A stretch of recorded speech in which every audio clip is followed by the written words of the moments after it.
Welcome to Organize a Lakehouse with Medallion Architecture. In this section, we will describe the principles of using the Medallion architecture in data management here inside of Microsoft Fabric. We'll also talk about how to apply Medallion architecture framework in Fabric. And lastly, we will focus on analyzing data stored in the Lakehouse using Direct Lake in Power BI. Data lakehouses in Fabric are built on the Delta Lake format, which natively supports ACID, atomicity, consistency, isolation, and durability transactions. Within this framework, the Medallion architecture is a recommended data design pattern used to organize data in a lakehouse logically. Its goal is to improve data quality as it moves through different layers. The architecture typically has 3 layers: bronze, or the raw layer, silver, also known as the validated layer, and gold, or the enriched layer. Each layer represents progressively higher data quality levels, as shown here from left to right. Some people also call it the multi-hop architecture, meaning that the data can move between layers as needed. This architecture ensures that data is reliable and consistent as it goes through the various checks and changes. It also guarantees that the data is safely stored in a way that makes it easier and faster to analyze. Let's take a closer look at each layer. The bronze or raw layer of the Medallion architecture is the first layer of the Lakehouse. It's the landing zone for all of your data, whether it's structured, semi-structured, or unstructured. The data is stored in its original format and no changes are made to it. The silver or validated layer is the second layer of the Medallion architecture in the Lakehouse. It's where you'll validate and refine your data. Typical activities in the silver layer include combining and merging data and enforcing data validation rules like removing nulls and deduplicating. The silver layer can be thought of as a central repository across an organization or team where data is stored in a consistent format and can be accessed by multiple teams. In the silver layer, we're cleaning your data enough so that everything is in one place and ready to be refined and modeled in the gold layer. The gold or enriched layer is the third layer of the Medallion architecture in the Lakehouse.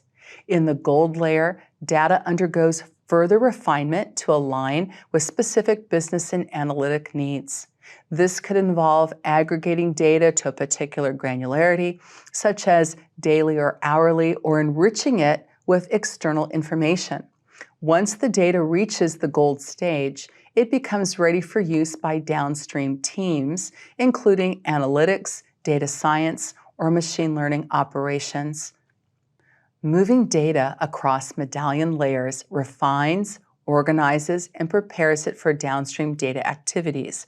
Within Fabric's Lakehouse, there's more than one way to move data between layers. However, please ensure that you choose the method that works best for your team. Here are a few things to consider when deciding how to move and transform data across layers. Questions to consider. Number 1, how much data are you working with? The answer to this will impact storage requirements, processing time, and the choice of tools and technologies. Large data sets may require more robust infrastructure and optimized data processing techniques to handle efficiency. Number 2, how complex are the transformations you need to make? This will determine the computational resources needed and also the design of the data pipelines. Complex transformations may require more sophisticated tools and techniques such as advanced SQL queries, machine learning models, and even custom scripts. The third question is, how often will you need to move data between layers? The frequency of data movement affects the design of your data pipelines and the scheduling of the ETL, or extract, transform, and load processes. Frequent data movement may necessitate real-time or near real-time processing capabilities. And lastly, what tools are you most comfortable with? Familiarity with tools can significantly impact productivity and the quality of the data solutions you build. Using tools that you are comfortable with can reduce development time and errors. Consider, too, that depending on your organization's specific use cases, you may have a need for more layers. For example, you might have an additional raw layer for landing data in a specific format before it's transformed into the bronze layer. You might also consider a platinum layer for data that's been further refined and enriched for a specific use case. Regardless of the names and the number of layers, the medallion architecture is flexible and can be tailored to meet your organization's particular requirements. Lastly, to move and transform data across layers, remember that we have a number of tools that can be used. Data flows will transform data, while pipelines can orchestrate data, and notebooks can do both. To design your architecture, create your architecture layout, define your layers, and determine how data will flow between them. The most straightforward implementation is to use the bronze layer as the raw layer, silver as the curated layer, and gold as your presentation layer. Your gold layer should be modeled in a star schema and optimized for reporting. Here are a few things to consider at each layer. First, determine how you'll ingest data into the bronze layer.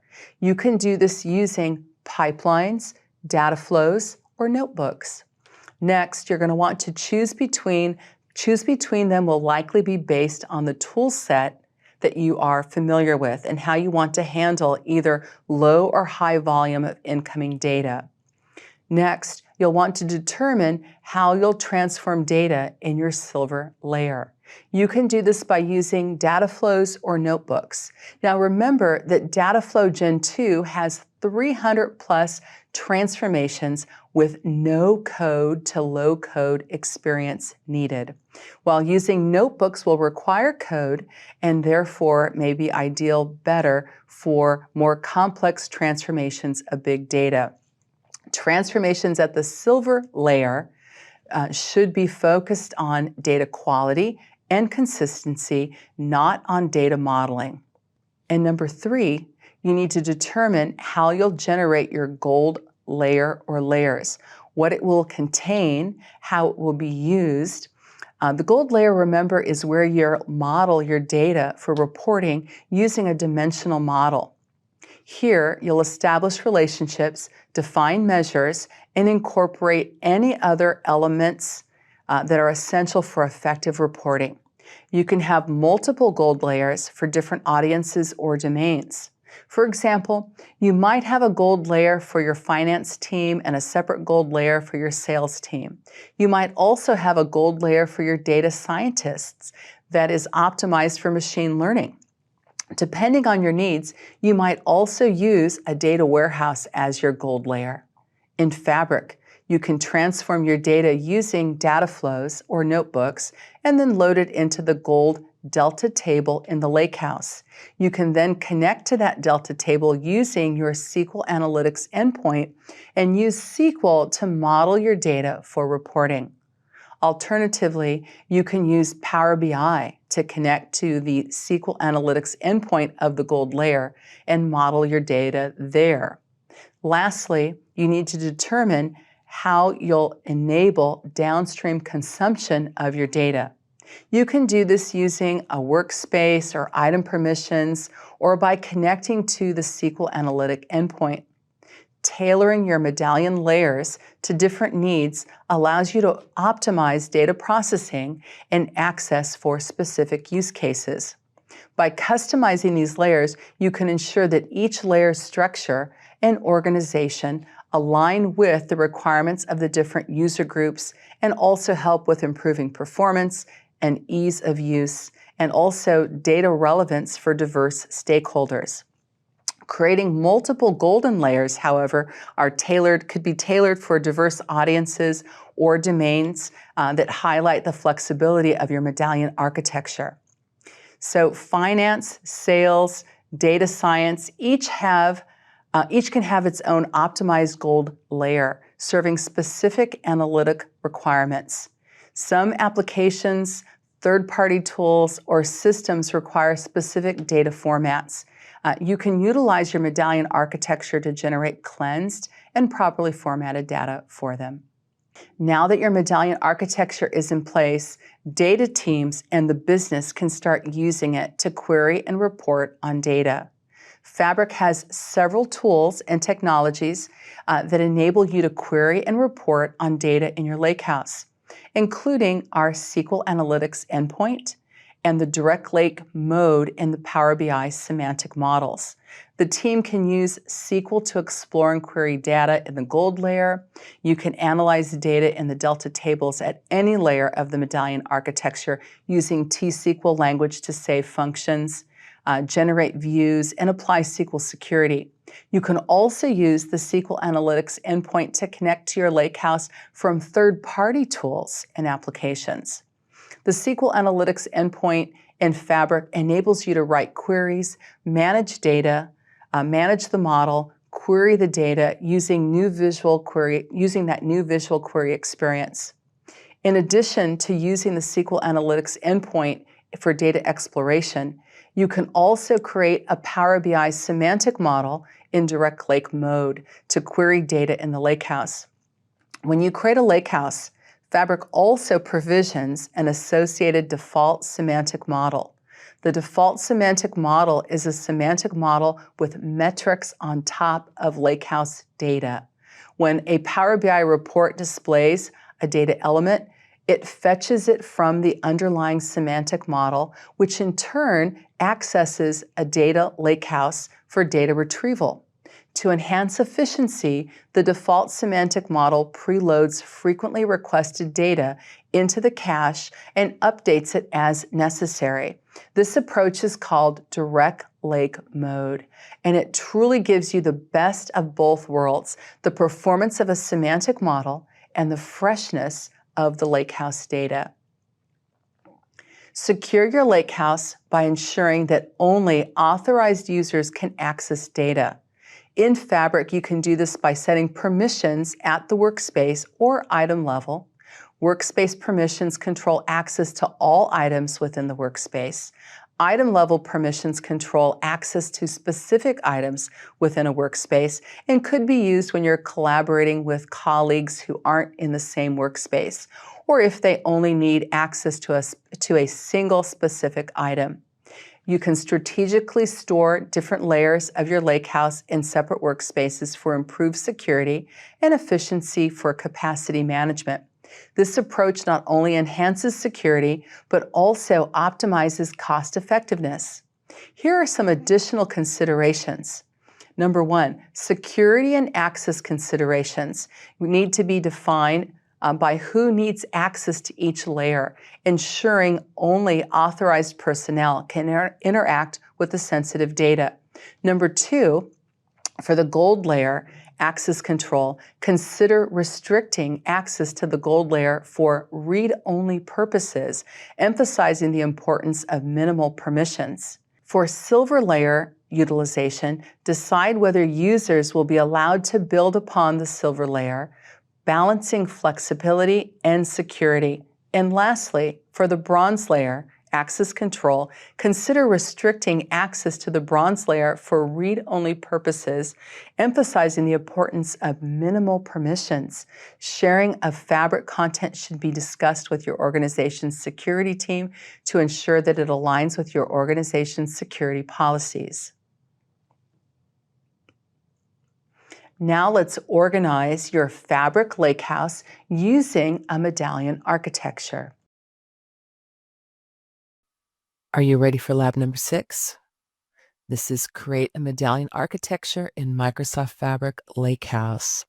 And what we're going to do is spend a little bit of time showing how to work with that medallion architecture. We're going to start it off just like we always started off. That is creating a workspace.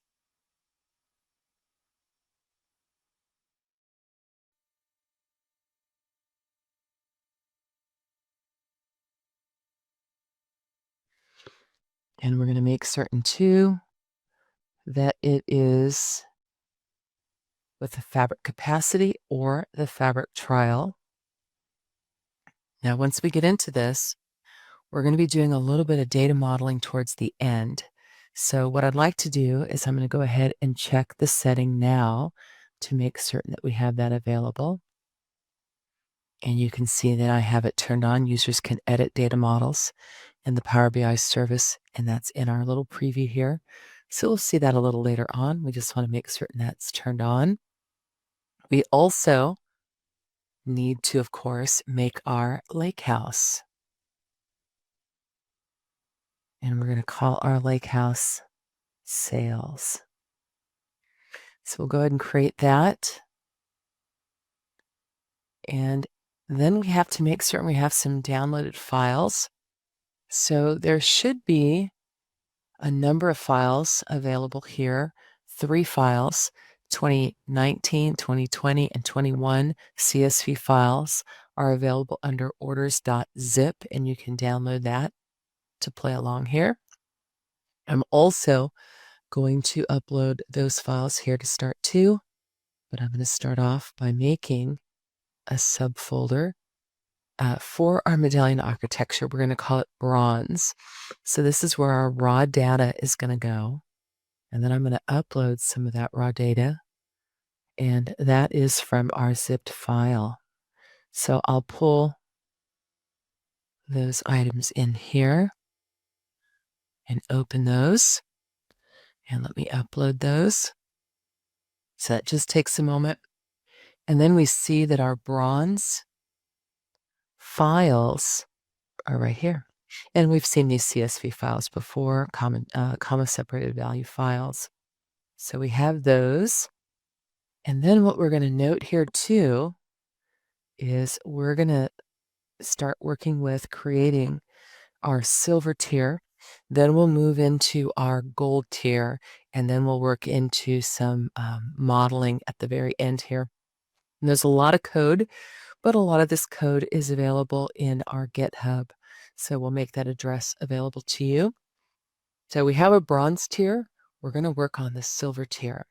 So to do this silver tier, what we're going to do is we're going to create that through code. And I'm going to open up a new notebook here. And that will take just a moment to get into that.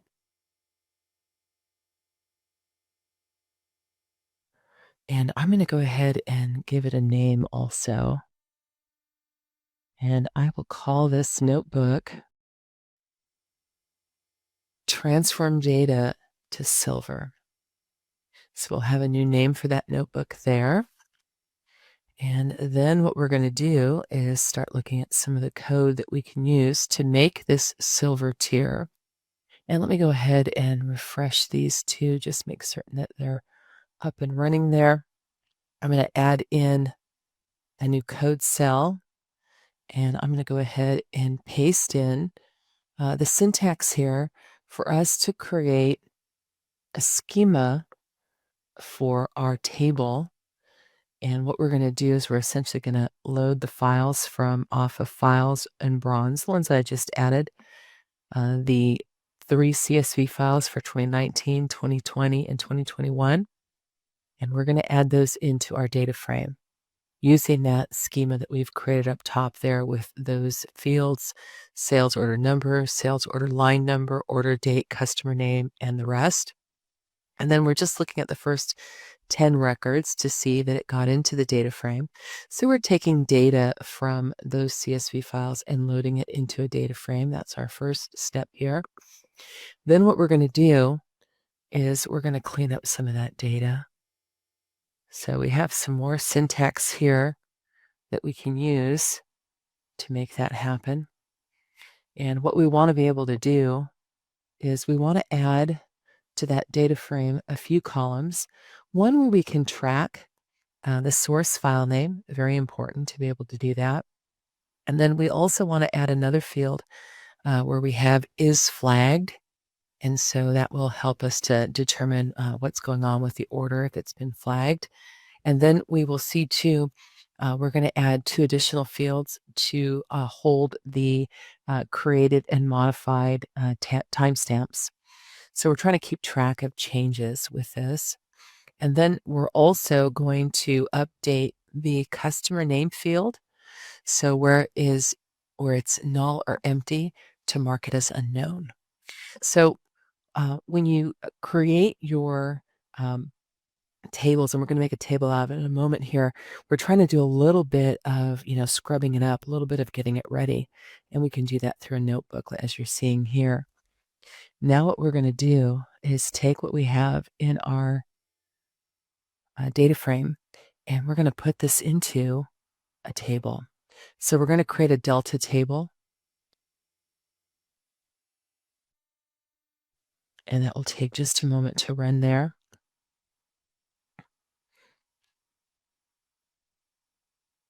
And then we'll get to see the delta table and be able to work with it. Okay, so it looks like it was executed. I'm going to go up to tables and do a little refresh right there.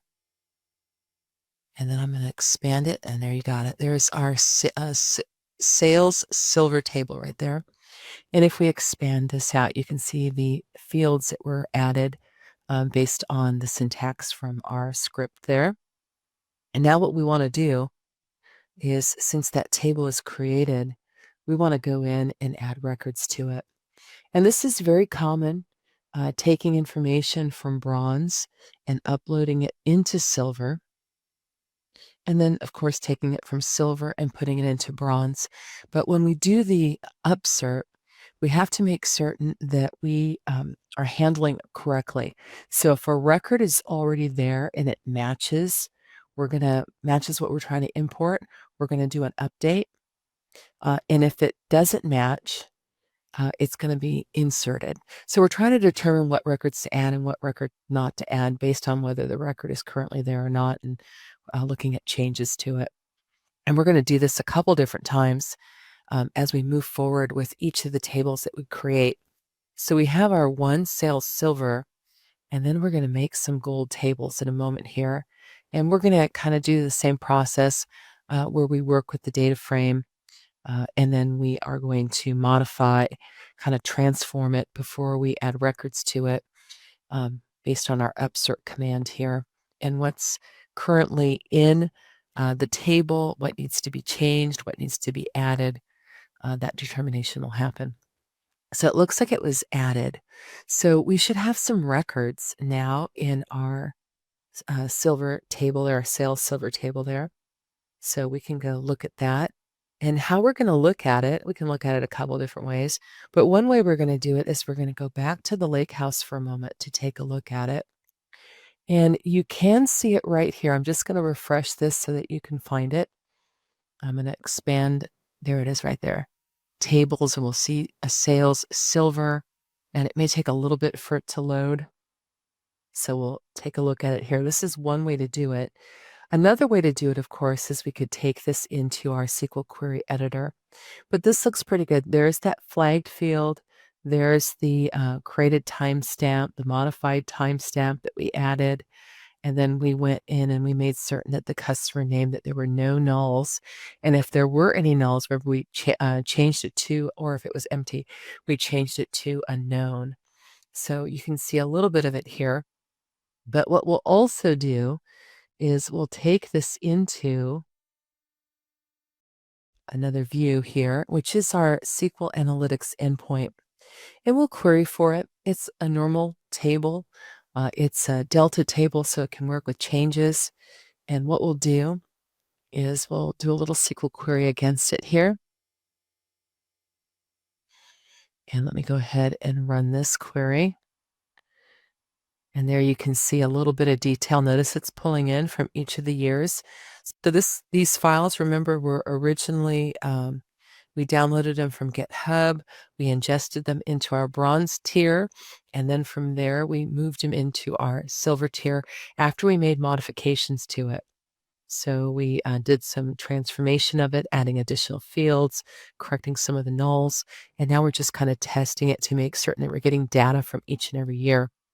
And that's what you can see right here. I'm going to run one more query to give us another look at our data. And what I'm going to do is I'm going to paste it right here.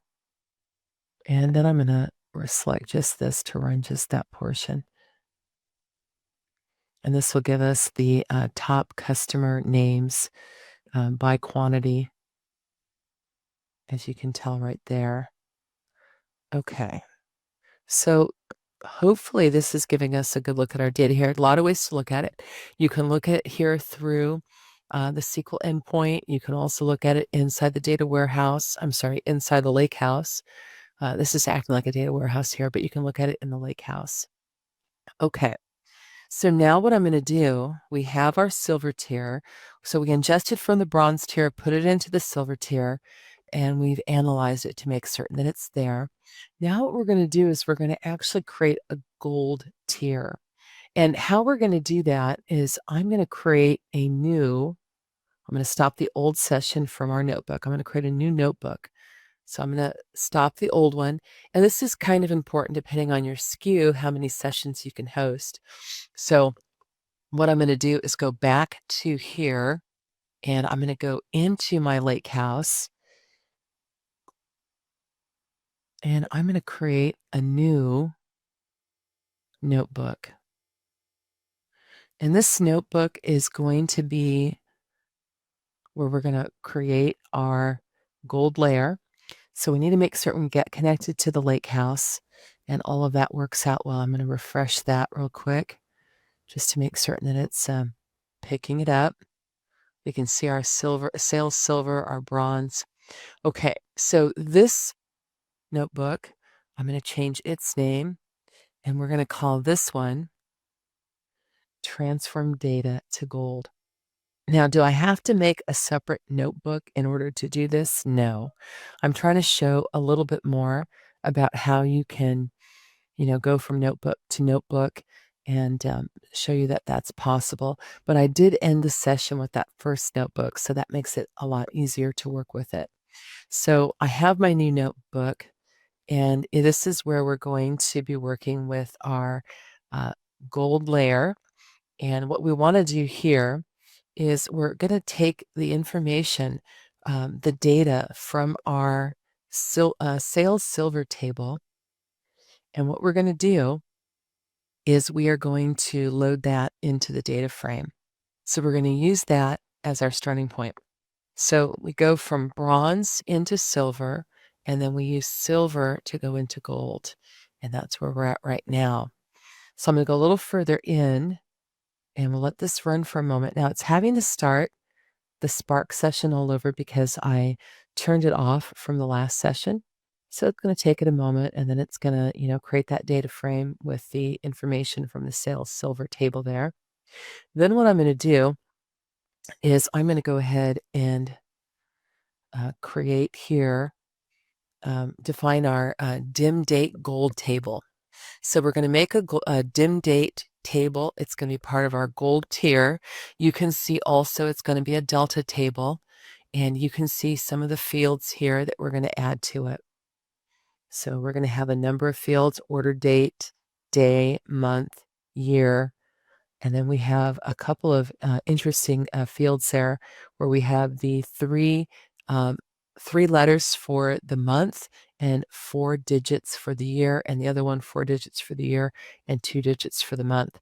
So we have those set up, and let's see if we can find that table out there. Hopefully we'll see it now. Sometimes it takes just a little bit to get it available, but there it is right there. There's that dim date table we've just created. Now what we're going to do is we're going to create a data frame for that dim date table. And what we're going to do is I'm going to go ahead and execute this. And what you will note, it's going to take a moment to run, and it's going to work with the data frame for dim date gold. You can see the data frame there. It's going to drop any duplicates that were in that original data frame that we pulled in from sales silver. It's going to make some modifications there. Notice it's going to take the order date field, and it's going to make a new field called day, another one called month. You can see that past the alias is the name of the new field, a field called year, And so we're just making a few changes to some of those field names here. So doing some modifications. And then what we want to do is take a look at that data frame, our data frame dim date gold, and take a look at the first 10 records to kind of check it out, make certain that everything looks good at that point. Then what we're going to do is we are going to add in some code here that is going to do the upsert.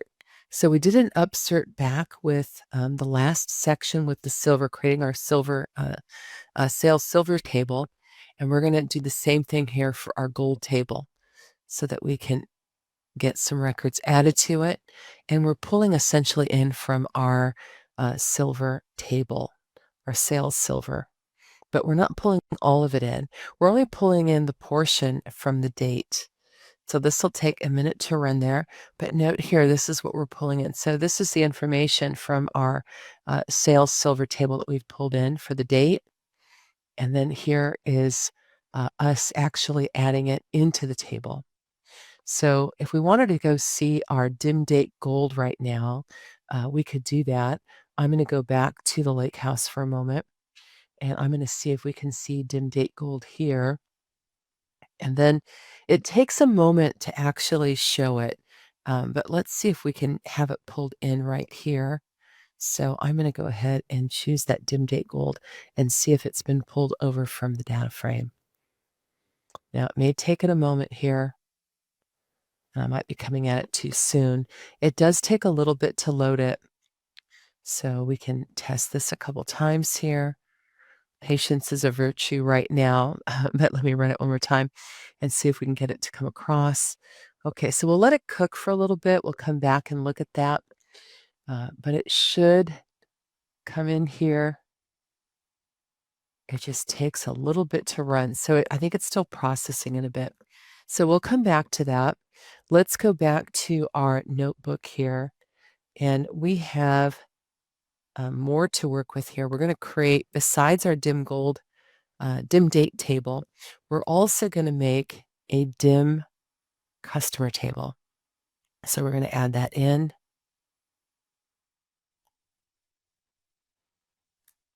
And let's go ahead and execute that. So there is our dim customer gold table. So we're going to make the dim date. We're going to make the dim customer and also the dim product. And then we'll also make a fact table. So we'll see the creation of the typical tables that you would have that we would want our users to be able to query from, which we're going to ultimately put into a denormalized star schema. So there you have the dim gold, the dim customer table. And then what we're going to do from this is we're going to do some modifications to that original sales silver data frame. We're going to do some modification to it so that we can extract the portion that relates to the customer and make some modifications to it also. So that is what we're after with this.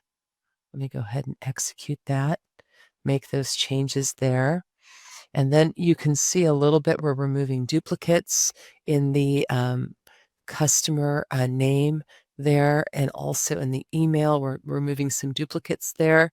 And then we're splitting up the customer name to have first name and last name. So you can see a little bit what we're doing there. So we have that now in our data frame.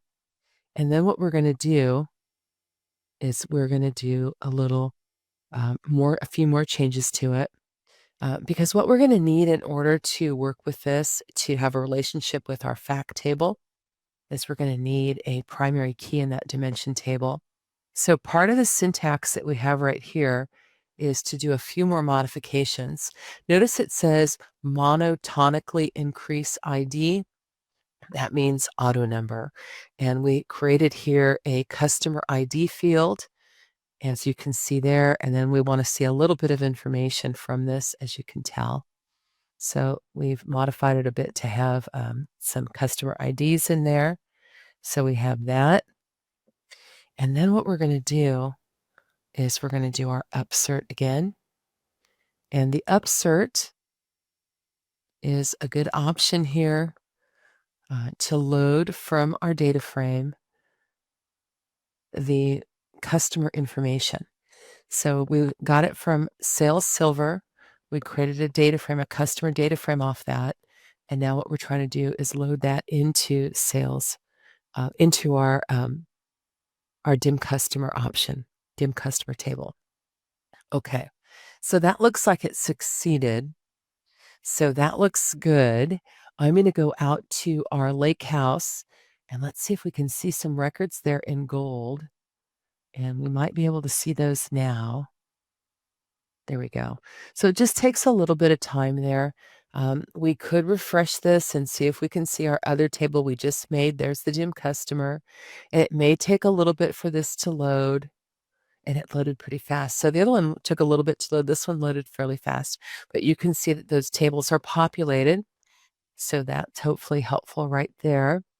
I'm going to go back to our notebook. And we have 2 more tables to create. So we're going to create now our product table, which is our dim product table, our gold table. And we'll add that in. We'll execute that. We'll get that dim product table gold created there. And then what we'll do is we'll do some modifications like we did earlier to it. So again, this is taking information from our silver table and using it to, we're going to ultimately have it populate into our dim product table here too.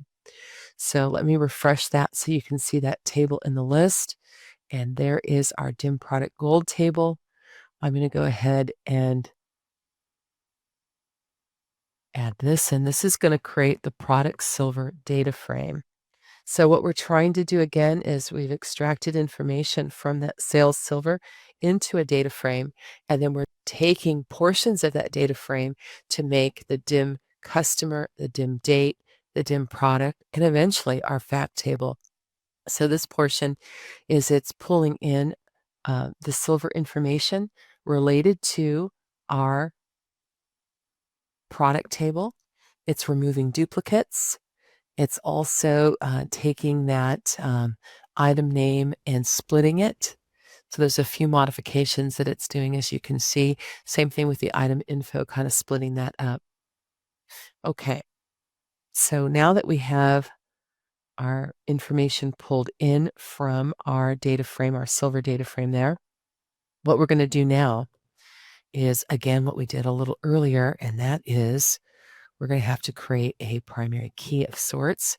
So we're going to do that with this command right here. Notice it has that monotonically increasing ID that we're going to add, and then some extra information doing some joins to eliminate duplicates. There's a number of things that we're having it do to get our result here. And you can see the result.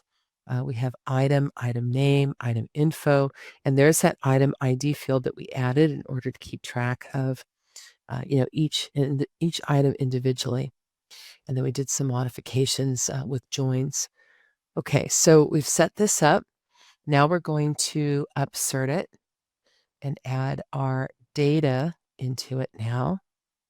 So pulling in from the data frame that pulled in from our sales silver table. And as it does this, again, it's still looking for either if there's a record there, we want to update it, or is it not there? Do we want to add it? We have our upsert that we have here. So we should have the gold table populated now, our gold product table populated. I'm going to go out to our lake house and take a look at it. I'm going to see if I can get it added first. Let me refresh it. Then what I'm going to do is I'm going to select it, and let's see if we have records in there. And again, sometimes this takes a little bit to show up, and this one might take a little bit longer. We might have to come back to this one, but we'll see if we can get it to preview. Okay, we'll come back to this one. I think it's still kind of thinking a little bit there. We'll let it work just a bit. And we're going to make our fact table. So this is the last table we'll be creating. And this table is one of our critical tables. The fact table, as you know, has our numbers that we want to crunch. So numbers that we would like to take a look at through our dimensions. So this is going to be our fact sales gold table. So we'll get that one going. And we'll get that table created, and we'll see if we can see it in our tables list here.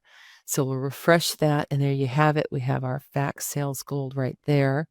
Then what we're going to do is we're going to create our sales gold data frame from our sales silver data frame that we created at the very beginning here. And what we're going to do as we make that is pull in certain fields, do certain joins here to kind of get the result that we want to get from this. So you can see we had to pull in a number of things to make this happen.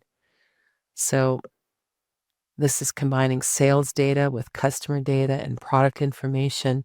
So it includes the foreign key for the customer ID, the item ID, the order date, and also unit price and tax. So a lot of fields, as you can see, were pulled in from there, and you can see the result.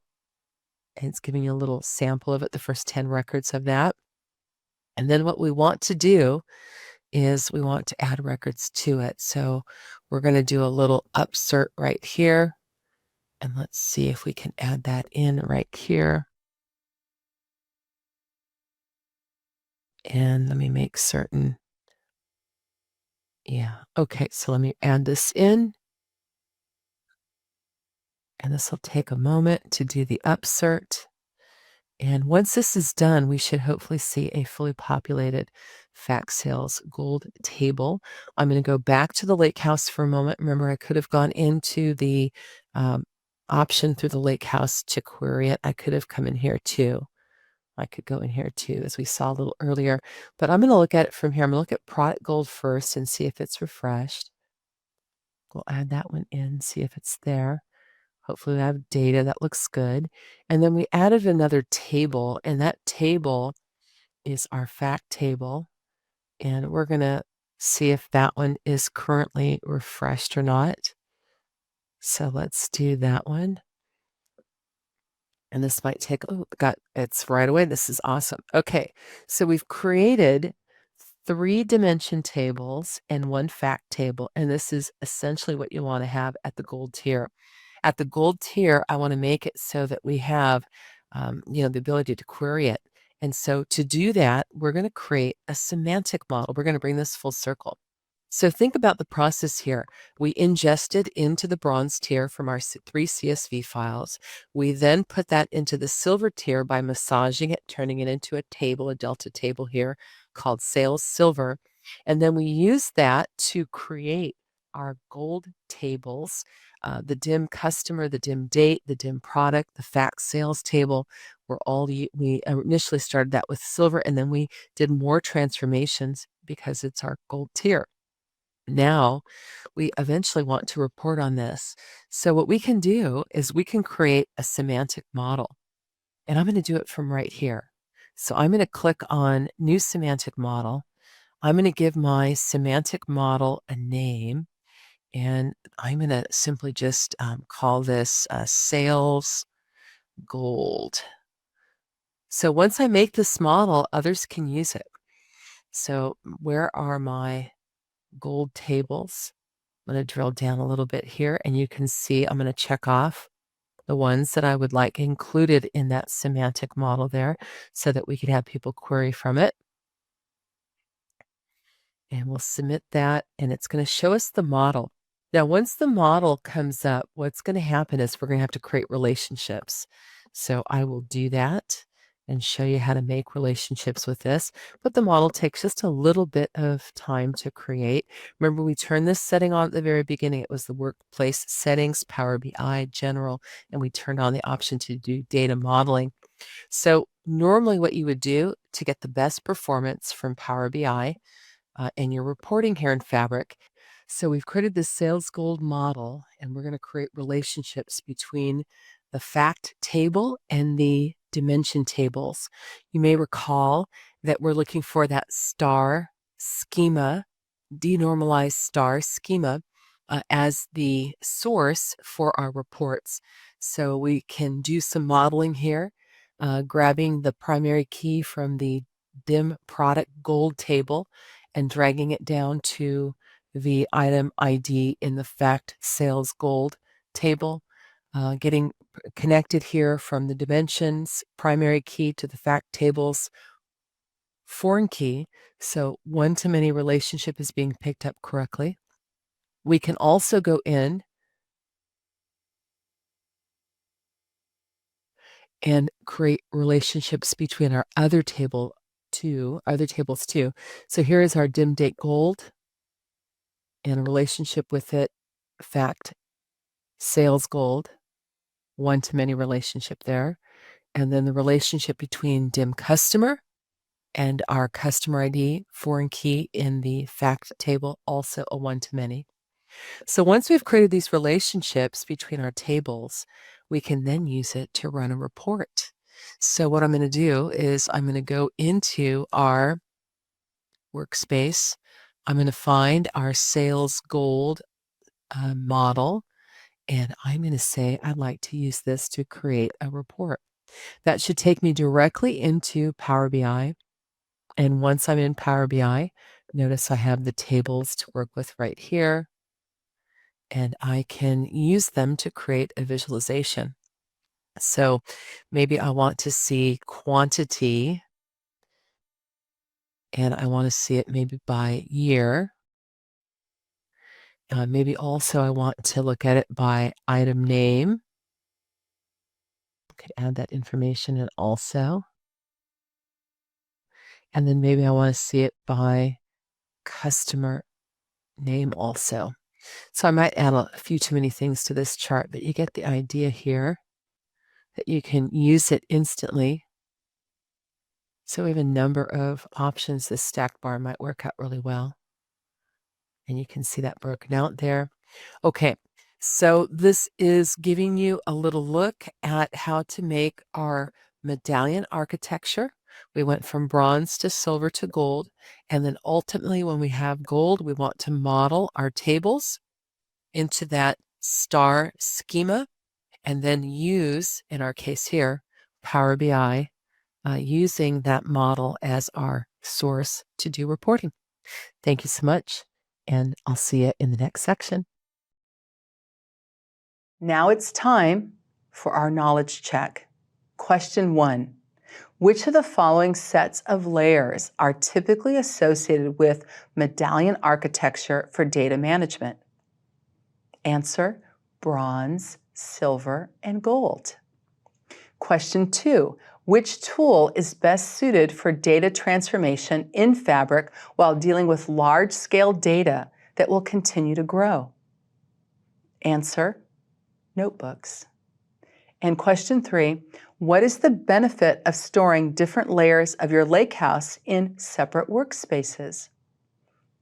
Answer: it can enhance security, manage capacity, and optimize cost effectiveness. In this section, we talked about implementing a medallion architecture with Microsoft Fabric, including the bronze, silver, and gold layers.